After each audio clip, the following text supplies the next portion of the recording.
Bienvenue à ceux qui nous rejoignent pour suivre en direct cette rencontre du pape François avec les autorités, la société civile et le corps diplomatique dans ces jardins du Palais de la Nation à Kinshasa. Le pape François est en République démocratique du Congo et c'est le président Tshisekedi qui parle. Le programme prévoit en ces lieux, au Palais de la Nation, devant les autorités congolaises, la société civile et le corps diplomatique, le discours. Alors c'est pour l'instant donc l'annonce de ces discours dans ce palais de la Nation. Un millier de personnes ont été conviées à assister à cet échange de discours du président de la République et du pape François. C'est la première intervention officielle du Saint-Père depuis son arrivée à Kinshasa en milieu d'après-midi. Et on peut le noter puisque le pape François vient parler à l'ensemble du peuple congolais. Eh bien, les responsables politiques des différents partis sont réunis. Voilà le président Tshisekedi qui parle. Le peuple congolais et moi-même saluons l'honneur que vous faites à la République démocratique du Congo en acceptant d'y effectuer à partir de ce jour votre visite pastorale sous le thème « Tous réconciliés en Jésus-Christ ». Le peuple congolais vous accueille dans la joie et l'allégresse, comme il l'avait fait pour votre vénérable prédécesseur, le pape Jean-Paul II, d'heureuse mémoire, lors de ses 2 visites pastorales en République démocratique du Congo, alors République du Zaïre. Au nom de l'ensemble de notre peuple, dans la diversité de ses sensibilités religieuses, au nom de tous ceux qui sont présents, de ceux qui sont, pour des raisons diverses, absents et n'ont pu effectuer ce déplacement, ainsi qu'au mien propre et en celui de ma famille, je vous souhaite la bienvenue. Sa sainteté, la République démocratique du Congo est un grand pays au cœur du continent africain, constitué de 26 provinces dans lesquelles vivent plus de 450 tribus. Ces populations ont une riche et harmonieuse diversité culturelle et celle-ci, plutôt que d'être un facteur de séparation, s'est muée au fil de l'histoire de notre nation en un ferment à l'avènement d'une terre de paix et d'hospitalité ainsi qu'une terre d'accueil pour les peuples d'Afrique et du monde. Sa sainteté. Si la République démocratique du Congo a proclamé la laïcité de l'État comme principe constitutionnel, la vie de nos populations demeure, elle, profondément liée à des convictions religieuses qui traduisent le dynamisme et la vitalité de leur foi. Ces convictions structure notre agir collectif et la vie de nos familles repose en grande partie sur ces valeurs religieuses. Au nombre de celles-ci figure notamment l'hospitalité qui s'impose comme une valeur cardinale partagée par l'ensemble de nos familles et de notre peuple. Malheureusement, il y a lieu de constater qu'au cours de ces 3 dernières décennies, cette hospitalité qui nous caractérise a été mise à mal par les ennemis de la paix et les groupes terroristes venus essentiellement des pays voisins. Ce malheur qui dure depuis près de 30 ans fait aujourd'hui partie de notre territoire en proie à ces violences et fait de cette zone une zone en rupture de paix où, outre les groupes armés, les puissances étrangères avides de minerais contenus dans notre sous-sol commettent avec l'appui direct et lâche de notre voisin le Rwanda, de cruelles atrocités, faisant ainsi de la sécurité le premier et grand défi du gouvernement.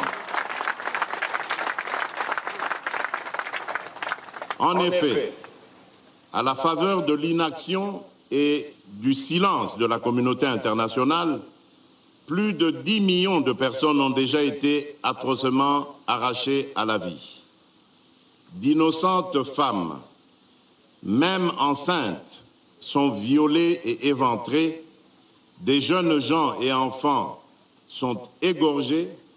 Des familles, des vieillards ainsi que des enfants sont condamnés à braver la fatigue et l'épuisement afin d'errer hors de leur maison à la recherche de la paix en raison des exactions commises par ces terroristes au service d'intérêts étrangers.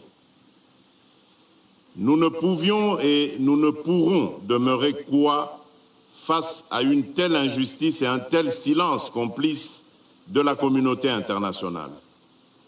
À cet égard, sachez que je n'ai pas manqué de désigner le responsable et d'interpeller la communauté internationale lors de ma dernière intervention à la tribune des Nations Unies, ceci au nom de toutes les Congolaises et de tous les Congolais. Soyez rassurés, en outre, sur le fait que la République démocratique du Congo assume et continuera d'assumer ses responsabilités, notamment celles consistant en la défense de l'intégrité de son territoire avec l'aide de son peuple. Car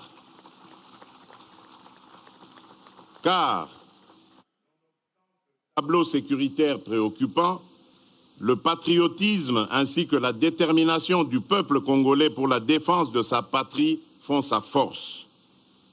Sachez, sa sainteté, que le peuple congolais demeure et demeurera un peuple grand, un peuple uni et fort face à toute menace faite à l'intégrité de son territoire et à la survie de sa nation. À ce propos, je me réjouis de votre volonté de recevoir une délégation de cette population meurtrie de l'Est de notre pays qui, je suis convaincu, vous permettra de vous saisir de cette résilience inouïe qui, aujourd'hui, plus qu'avant, nous définit et nous caractérise comme nation. Aussi, au-delà de la diversité de leurs convictions religieuses, ces populations demeurent sensibles à votre présence sur le sol congolais et l'écho de votre visite pastorale, tout autant que votre prière sur la terre de nos ancêtres leur apporteront réconfort.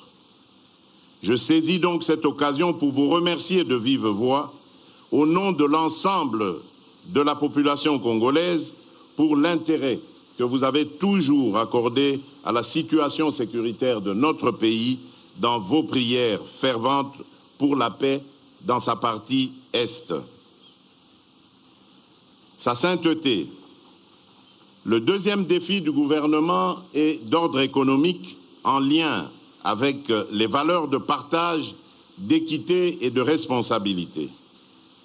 Je suis convaincu que ces valeurs incarnées dans notre agir collectif comme citoyens et responsables politiques peuvent servir de base à l'édification d'une société plus juste et plus humaine.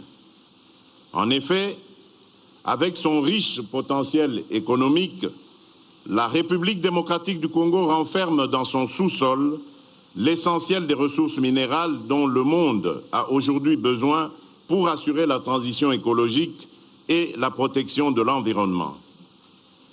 Qualifié de scandale géologique quant à l'ampleur de ses richesses et de son potentiel minier, il demeure qu'à ce jour, ces immenses potentialités ne profitent toujours pas aux Congolais.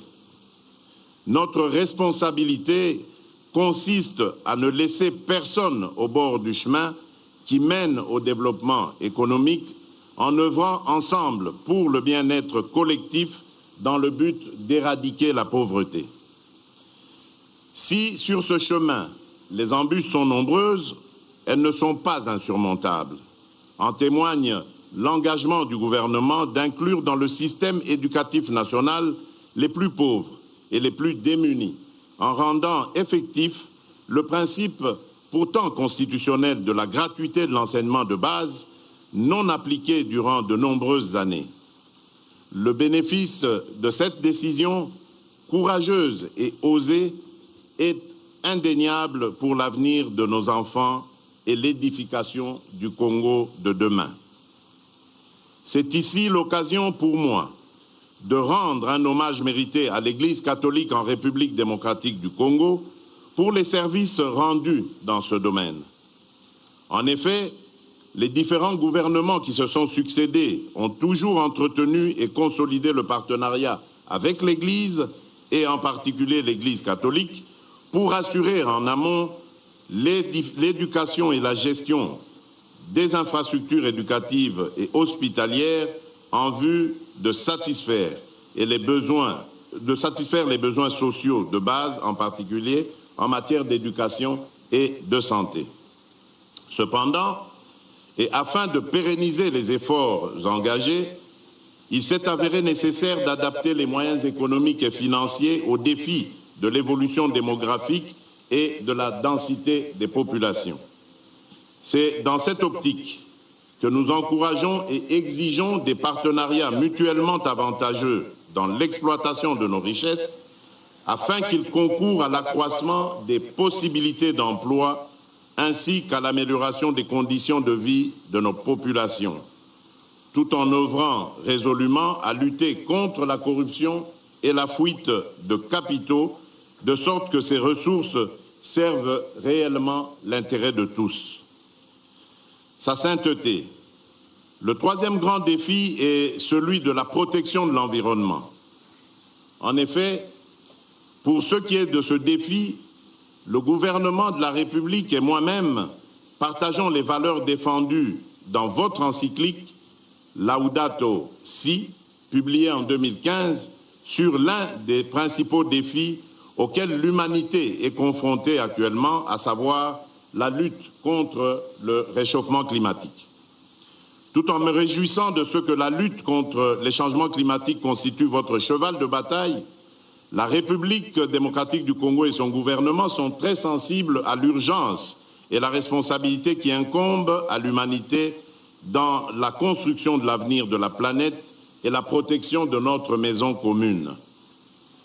À l'intérieur du pays, la protection de l'environnement est une composante de notre responsabilité dans l'ouverture du pays à l'exploitation des ressources et énergies fossiles. C'est ainsi que tous les marchés agréés avec des partenaires désireux d'exploiter nos ressources naturelles ne peuvent être régulièrement conclus sans qu'une étude sérieuse et préalable d'impact environnemental du projet à exécuter soit réalisée. En outre, le gouvernement met un soin particulier à la protection de la biodiversité dans les parcs naturels disséminés sur son territoire où des espèces rares et d'importance pour l'équilibre de cette biodiversité souffrent encore de l'insécurité et où des animaux, y compris ceux en voie de disparition, sont victimes eux aussi de la barbarie des groupes armés. Tout récemment encore, nous avons lancé avec beaucoup de précautions des appels d'offres pour exploitation dans le strict respect des règles et principes de protection de l'environnement de quelques gisements pétroliers en faisant recours à de l'expertise avérée en ce domaine. Dans ce contexte de la récession économique consécutive à la crise post-Covid et au conflit armé en Ukraine, ce choix judicieux permettra sur le long terme à notre économie d'amortir durablement le choc lié à ces crises et de permettre à notre peuple de tirer enfin avantage des richesses de son sous-sol. En tout état de cause, les membres du gouvernement de la République et moi-même n'arrêtons pas de réitérer cet engagement tel que ce fut le cas au cours de la 26e conférence des parties à la Convention des Nations Unies sur le changement climatique, la COP26, où nous avons présenté la République démocratique du Congo à la face du monde comme pays solution à la crise climatique et la lutte contre les changements climatiques. En effet, notre pays dispose de 165 millions d'hectares de forêt, deuxième plus grande forêt tropicale du monde, une grande réserve de biodiversité, avec comme principal atout sa capacité d'absorption de carbone, la première au monde, capable d'absorber près de 1,2 milliard de tonnes de dioxyde de carbone par an. C'est pourquoi, pour mieux protéger nos forêts, nous avons toujours milité pour une justice climatique afin que les plus grands pollueurs qui sont à la base de la destruction de l'environnement versent des compensations aux gardiens de la planète que nous sommes. Ces compensations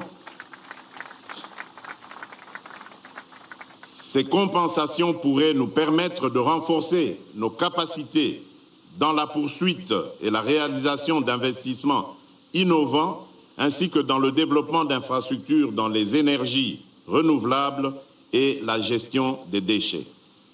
Enfin, je suis fermement convaincu que l'éloignement des menaces sécuritaires dans notre pays contribuera à coup sûr à l'efficacité de la lutte contre les changements climatiques et la protection de l'environnement. Sa sainteté, tels sont les principaux défis, parmi tant d'autres, de notre pays, qu'avec la détermination de son peuple et l'appui de ce dernier, nous ne manquerons pas de relever. Votre visite pastorale contribuera sûrement à renforcer cette détermination et notre peuple est disposé à accueillir votre message de paix, d'espoir, de réconfort, d'affermissement et de fraternité. Je voudrais ainsi clore mon propos en vous souhaitant, au nom de l'ensemble de notre peuple, un agréable séjour pastoral en République démocratique du Congo. Soyez le bienvenu ou, comme on dit chez nous dans nos 4 langues nationales, Boye Bolamu, Difikadilenga, Kuisambote, Karibu Kwetu, je vous remercie.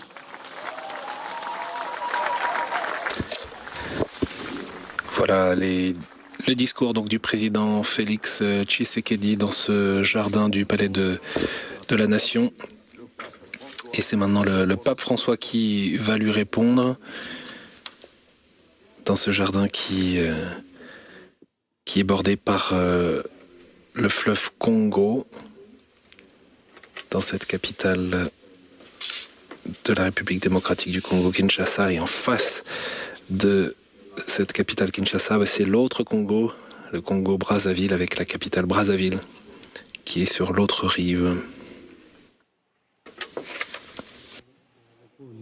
Monsieur le Président de la République, membres illustres du gouvernement et du corps diplomatique, autorités distinguées religieuses et civiles, éminents représentants de la société civile et du monde de la culture, Mesdames et Messieurs, je vous salue cordialement et je remercie Monsieur le Président pour les paroles qu'il m'a adressées.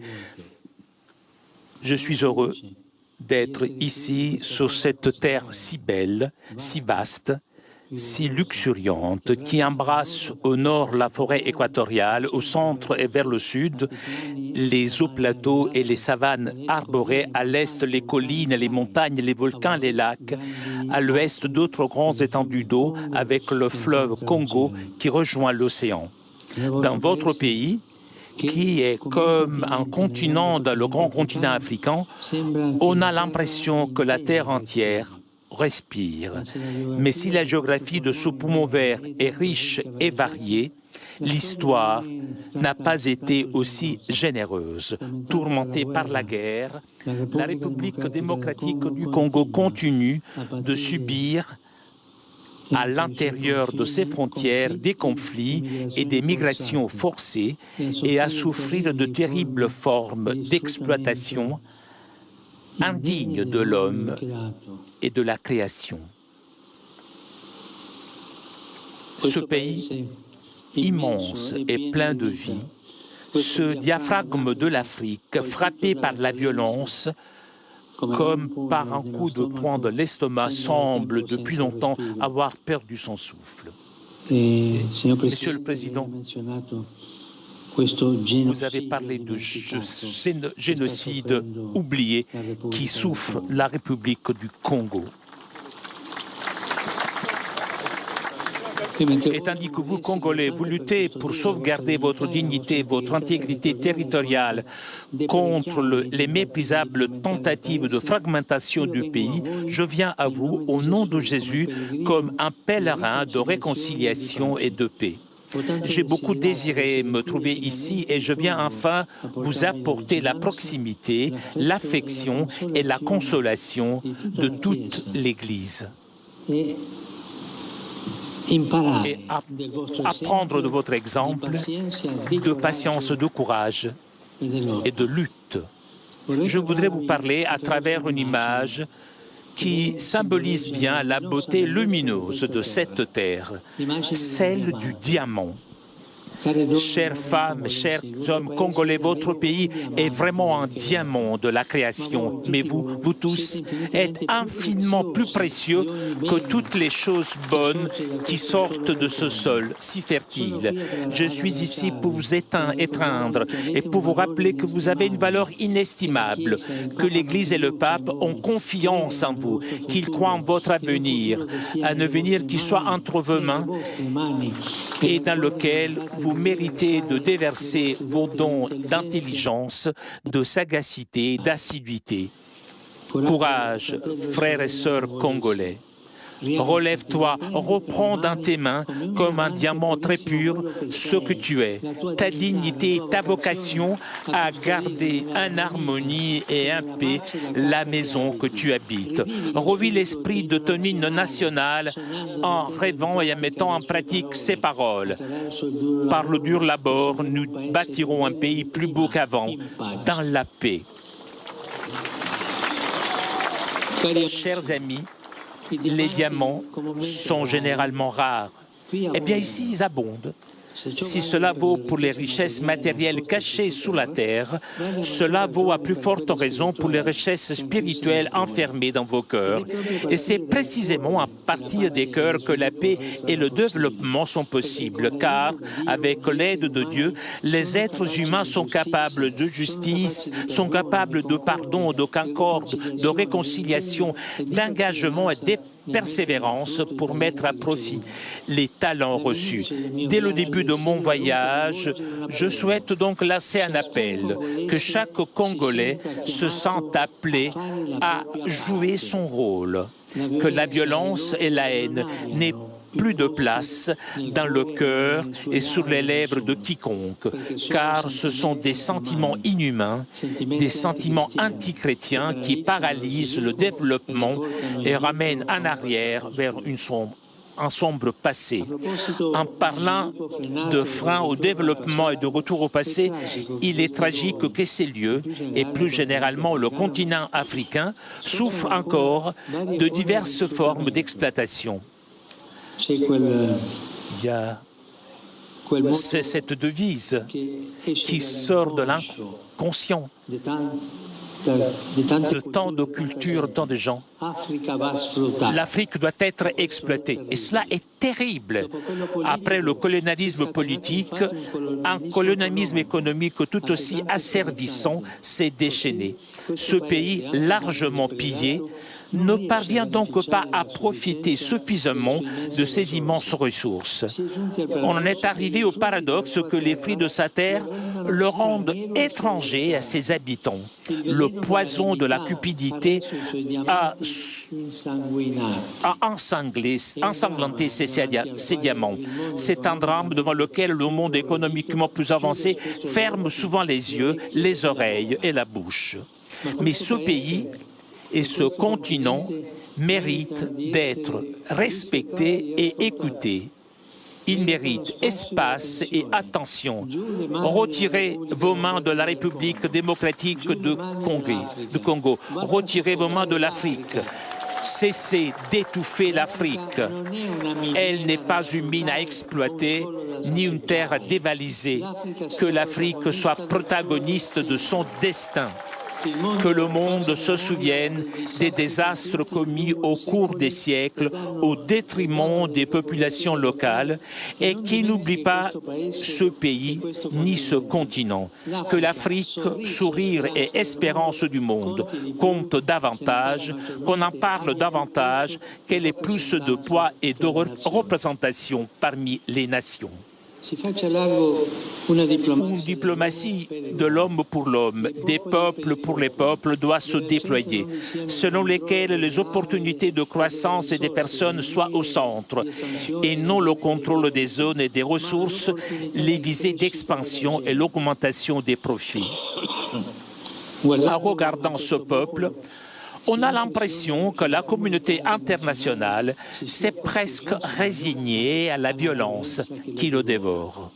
Nous ne pouvons pas nous habituer au sang qui coule dans ce pays depuis des décennies désormais, faisant des millions de morts à l'insu de beaucoup.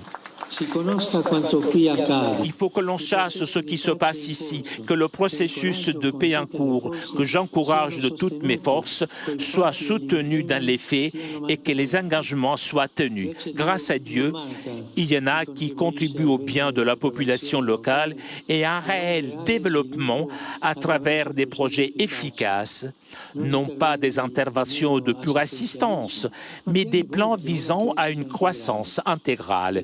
J'exprime toute ma gratitude au pays et aux organisations qui fournissent des aides substantielles en ce sens, en contribuant à la lutte contre la pauvreté et les maladies, soutenant l'état de droit et promouvant le respect des droits humains. Je forme le vœu qu'ils puissent continuer à jouer pleinement et courageusement ce noble rôle. Revenons à l'image du diamant.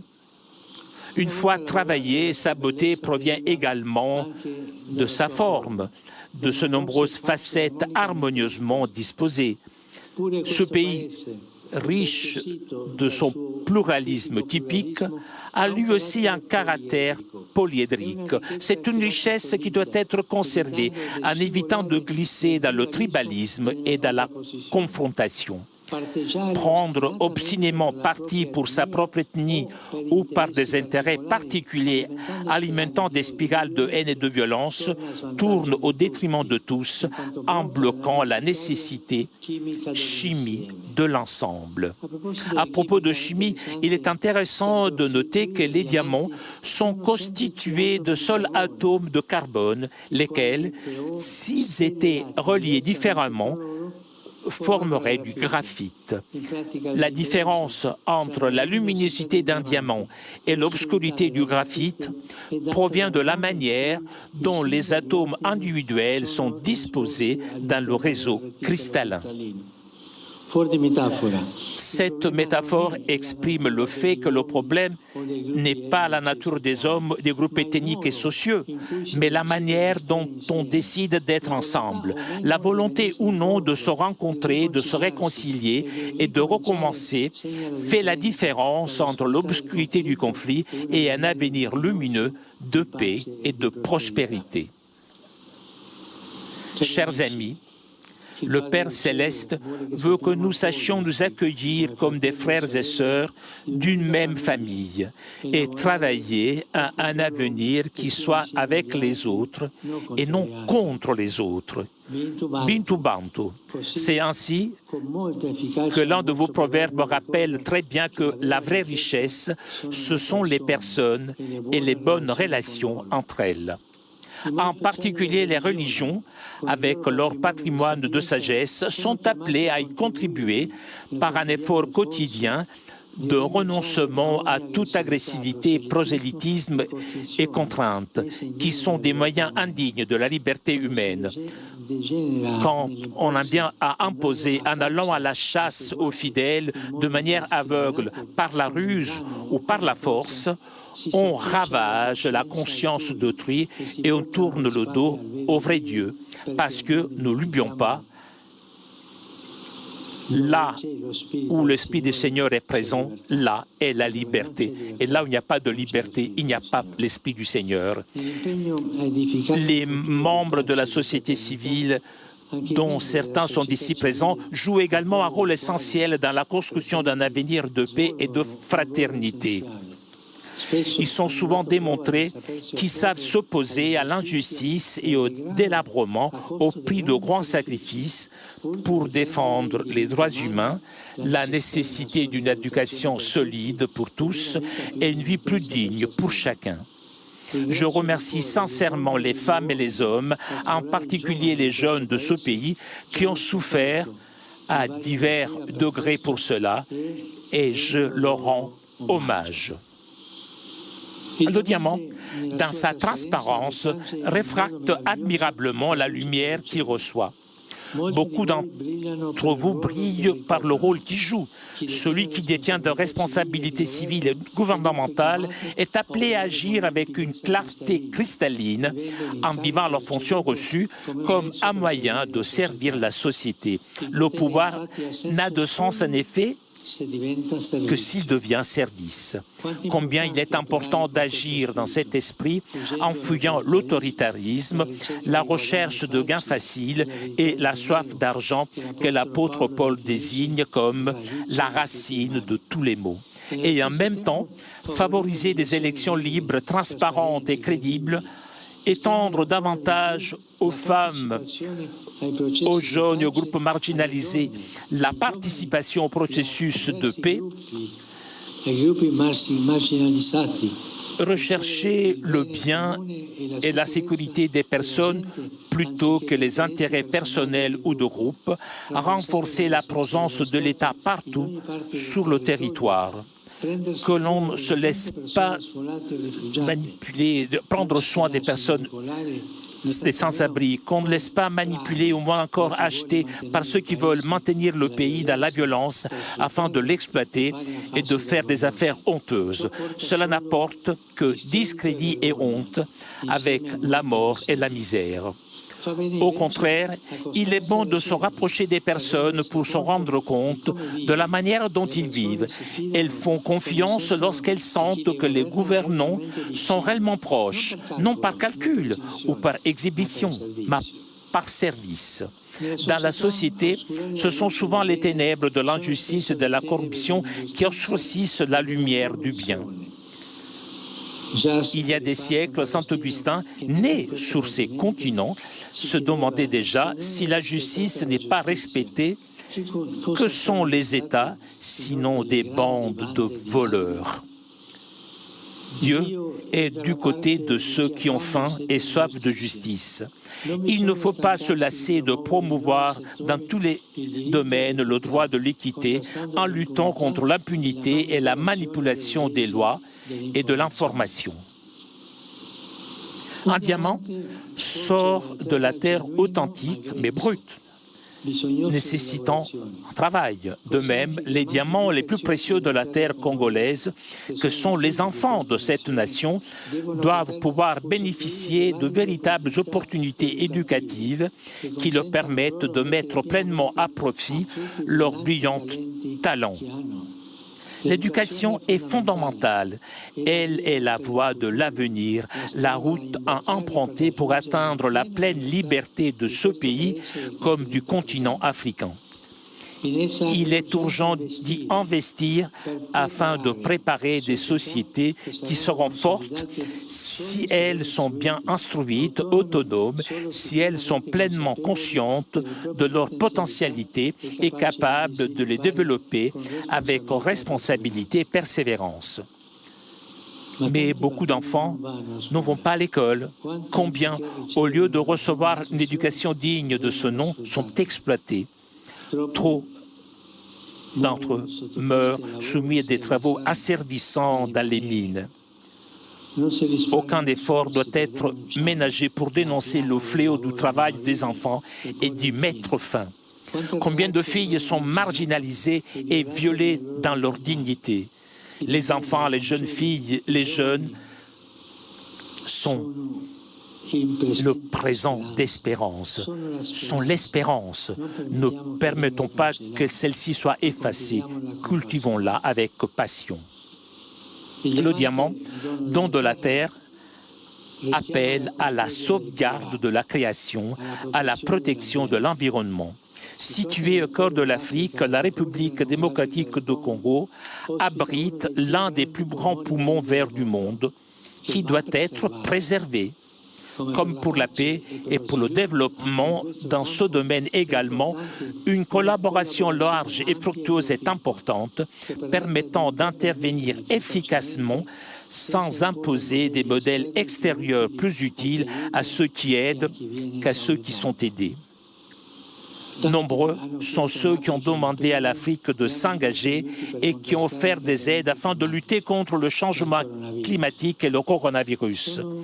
Ce sont certainement des opportunités à saisir, mais il y a surtout besoin de modèles sanitaires et sociaux qui ne répondent pas seulement aux urgences du moment, mais contribuent à une croissance sociale effective, des structures solides et du personnel honnête et compétent pour surmonter les graves problèmes comme la faim et la malaria qui entravent les développements à sa naissance.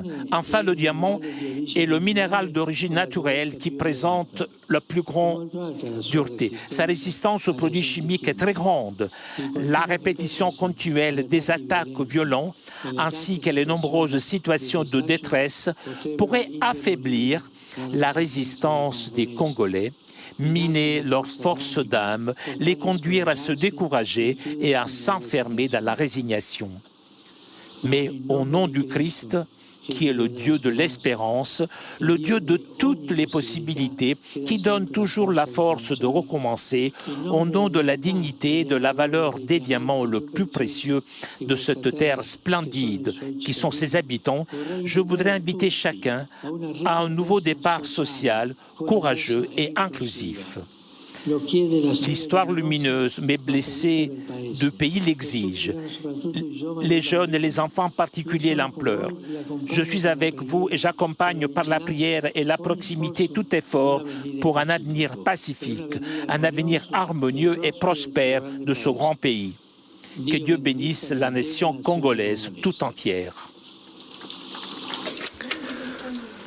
Voilà le premier discours du pape François en République démocratique du Congo depuis ce palais de la Nation devant les représentants des autorités, de la société civile, également du corps diplomatique. Le pape François qui a repris les termes du président Tshisekedi qui a parlé de génocide oublié dont souffre la RDC, tandis que vous luttez pour sauvegarder votre dignité, votre intégrité territoriale contre les méprisables tentatives de fragmentation du pays. Le pape François qui a donc dénoncé le colonialisme économique et le poison de la cupidité dans ce pays largement pillé avec ces mots très forts. Retirez vos mains de la République démocratique du Congo, retirez vos mains de l'Afrique, cessez d'étouffer. L'Afrique, elle n'est pas une mine à exploiter, ni une terre à dévaliser.